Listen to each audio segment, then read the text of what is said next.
अस्सलाम वालेकुम। Properties part हम जिसे स्टडी कर रहे थे तो उसके साथ हमने काफ़ी सारी चीज़ें क्लियर करी हैं। अच्छा, आज हम जो चीज़ स्टडी करने वाले हैं वो है यहाँ पे पोजीशन।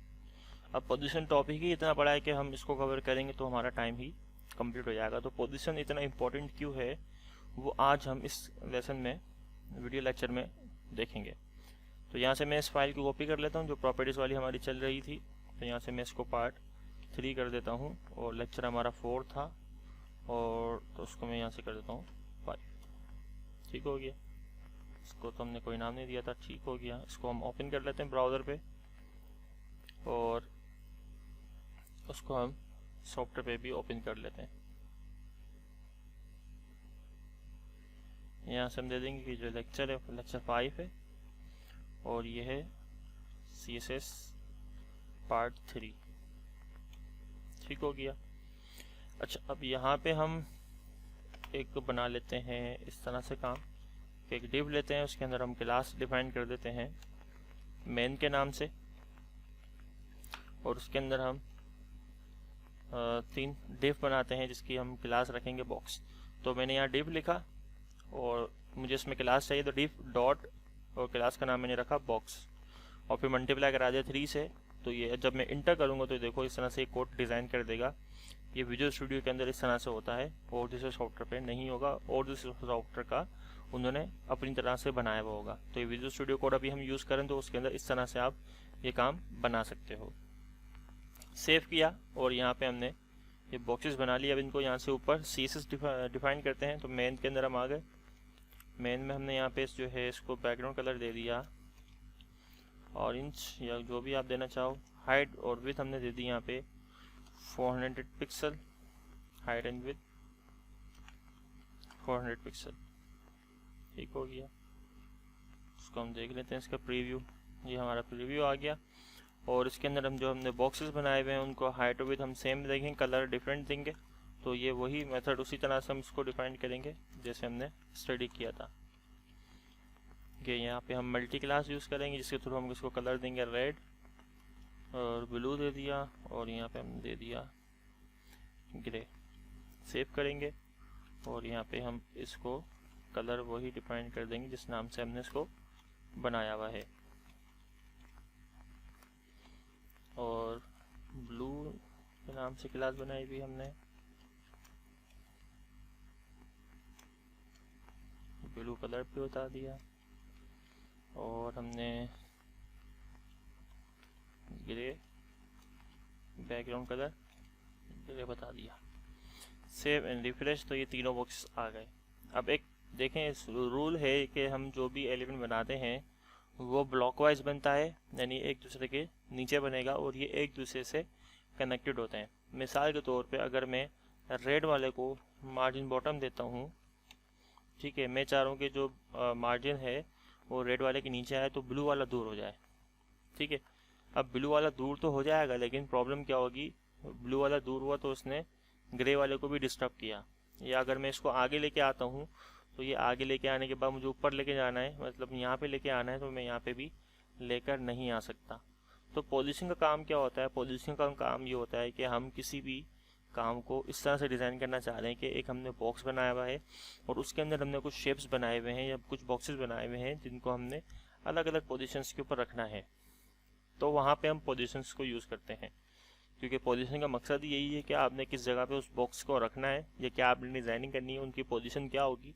तो पोजीशन आप अलग रखना चाह रहे हो सबकी एक दूसरे से, तो वो आप पोजीशंस को यूज़ करके ये पॉसिबल कर सकते हो। अब जैसे कि ये एक दूसरे के बिल्कुल कनेक्टेड में है, अगर हम इनको एक दूसरे के कनेक्शन से हटा दें तो ये फिर ऑरेंज वाले के कनेक्शन में आ जाएंगे, जो कि फिर हम इसको जैसा मूव कराना चाहें करवा सकते हैं। तो सबसे पहले मैं ऑरेंज वाले को करता ये हूँ मार्जिन 0 ऑटो करके इसको सेंटर में लेके आ जाऊँगा।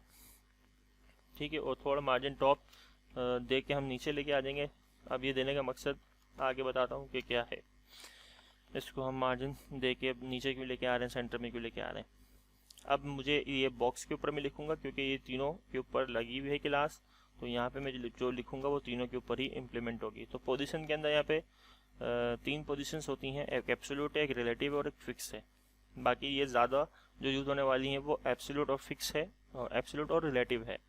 मिसाल के तौर पे मैंने यहाँ पे कहा पोजीशन एब्सोल्यूट, तो पोजीशन एब्सोल्यूट का मतलब ये है कि जो ये कनेक्शन है आपस का बना हुआ, क्योंकि जब भी ये बनेंगे कोई भी एलिमेंट बनेगा एक दूसरे के साथ बनेगा कनेक्टेड में, क्योंकि वो ब्लॉक वाइज बन रहे हैं, तो ये ब्लॉक पोजीशन को ख़त्म कर देगा रिलेटिव पोजीशन एब्सोल्यूट करके, यानी सबका कॉन्टेक्ट एक दूसरे से ख़त्म हो गया। अब वो किसके ऊपर डिपेंडेंट है, ऑरेंज के ऊपर।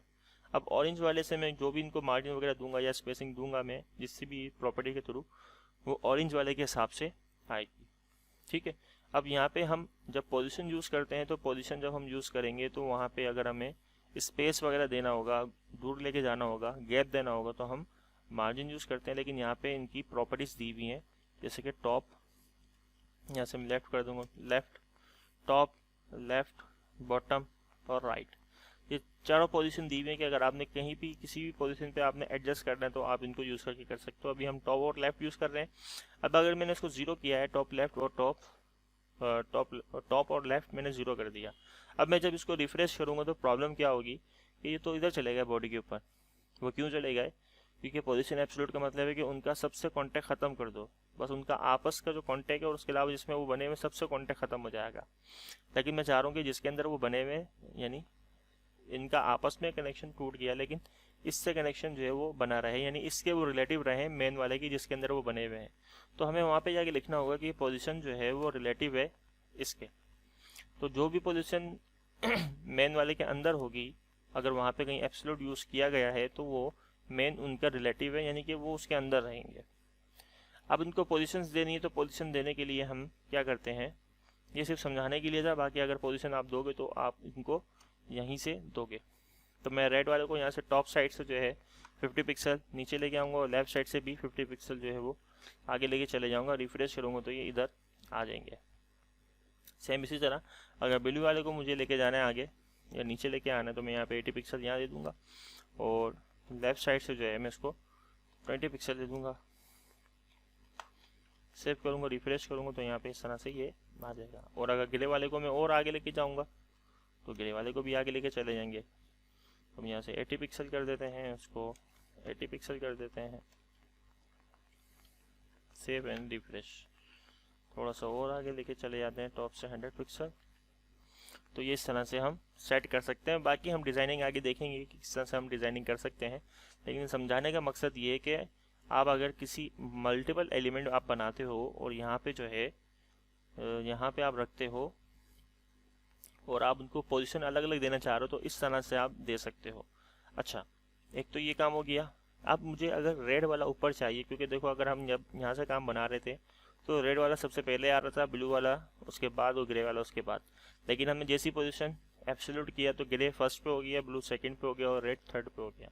अगर मुझे इनकी पोजीशन चेंज करनी है, यानी कि वो आगे या पीछे जा सकें, वो फ्रंट पे आ सकें या बैक पे जा सकें, तो उसका भी हम कर सकते हैं। तो उसके लिए जो हमारे पास प्रॉपर्टी है वो है जेड इंडेक्स, यानी पोजीशन के थ्रू आप पोजीशनिंग कर सकते हो।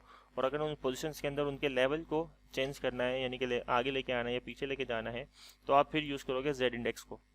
तो जेड इंडेक्स आप किस पे लगाओगे, मिसाल के तौर पे मुझे इनको जो है वो रेड वाले को सबसे टॉप पे लेके आना है। तो एक चीज़ याद रखो कि जब आप पोजीशन एब्सोल्यूट यूज़ करोगे तभी आप जेड इंडेक्स को यूज़ कर सकते हो। अब जेड इंडेक्स के अंदर यहाँ पे आप बता सकते हो नंबर जितना जिसका ज़्यादा होगा वो उतने ही पोजीशन, यानी कि वो उतना ही आगे आएगा। मिसाल के तौर पे मैंने रेड वाले को सबसे आगे लेके आना है तो मैं यहाँ पे बताऊँगा 3, ठीक है, यानी कि सबसे मैं उसको जेड इंडेक्स की वैल्यू ज़्यादा दूंगा। इसको दूसरे नंबर पर रखना है, इसको मैंने यहाँ दे दिया 2, इसको पीछे रखना है, हमने यहाँ पे दे दिया 1। सेव करूँगा, रिफ्रेश करूँगा तो यहाँ पे देखो चेंजिंग हो गई।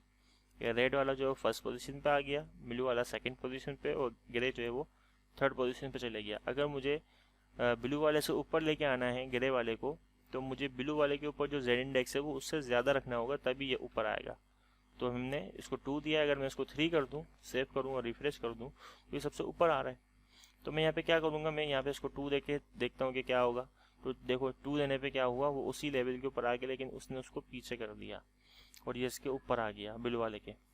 ठीक है, तो जेड इंडेक्स का काम इस तरह से आप इस तरह से डिफाइन कर सकते हो और पोजीशन को यूज़ करके आप इस तरह से काम कर सकते हो। एक और चीज़ है, अगर मुझे इनको इनके कॉर्नर पे रखना हो तो वो किस तरह से रखोगे, तो उसके लिए आपने ये काम करना होगा मैं इसको यहाँ से कमेंट कर रहा हूँ ताकि ये चीज़ हटे नहीं, आप इसको देख के नोट डाउन करते होगे। Save and refresh. अब मैं यहाँ से करना ये चाह रहा हूँ कि रेड वाला जो है वो इधर लेके आना चाह रहा हूँ, टॉप बॉटम के ऊपर, बॉटम राइट के ऊपर।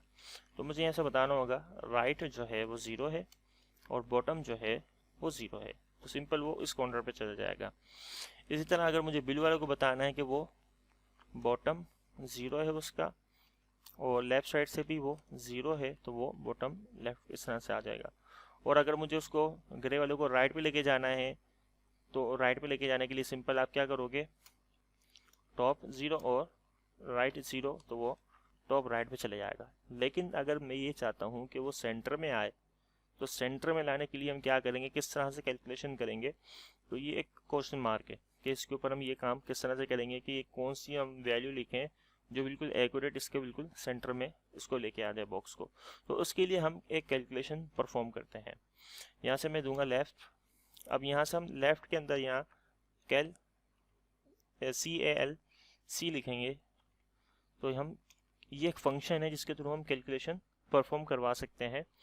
अब यहाँ से हमने क्या करना है, अगर मैं इसको कैलकुलेशन को अभी हटाऊँ तो मुझे दरअसल ये चाहिए 50% के ऊपर, यानी 50% में दूंगा तो ये मुझे यहाँ चाहिए। तो अब ये इसके मुताबिक इस यानी कि इस कॉर्नर के मुताबिक तो सेंटर में अगर आप इसको देखो तो यहाँ से भी सेंटर है इस ये वाला पॉइंट और यहाँ से भी सेंटर है इस वाला पॉइंट। लेकिन ये जो बॉक्स है इसकी भी एक अपनी विड्थ है जो जिसकी वजह से ये सेंटर नहीं लग रहा। तो मुझे करना ये होगा कि इसका सेंटर में उठा के इधर लेके आना होगा, यानी इसकी हाफ पोजीशन को मुझे माइनस करना होगा इस कैलकुलेशन के अंदर। तो मैं यहाँ पे लिख सकता हूँ माइनस, और उसकी वहाँ पे 100 पिक्सल हमने रखी तो -50 पिक्सल मैं यहाँ पे कर दूंगा।